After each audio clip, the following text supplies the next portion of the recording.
Because I feel somebody might be saying, oh, how come? But this issue of first fruit only happened in the Old Testament. There's no first fruit in the New Testament. Now let me show you. The Old Testament is divided into 5. Number 1, the Old Testament is divided into 5 laws.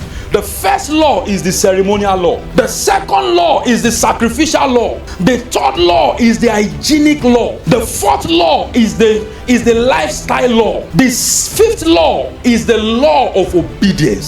So when Jesus came, he only came to nail the sacrificial law and the ceremonial law to the cross. As far as the New Testament is concerned, the obedient law is still very much active. That is why the mother said to his disciple, anything he asks you to do, do it. The law of obedience is still very active. The law of hygiene is still very active. Till today, there are still some things that was written in the Old Testament, but it's still practiced till tomorrow. True of us, still practiced till tomorrow, but it was written in the Old Testament. That is why he said the enemy is so funny in his craftiness that sometimes when it has to do with money, because he knows the blessing that will come through it, he tries to twist your mind. The lifestyle law is still very active. How come we are still obeying the 10 commandments? Is it written in the New Testament? Thou shalt not kill, thou shalt not steal. Is it not in the Old Testament? So how come we didn't say Jesus also came to nail that one to the cross? So we must, when we read the scripture, we must understand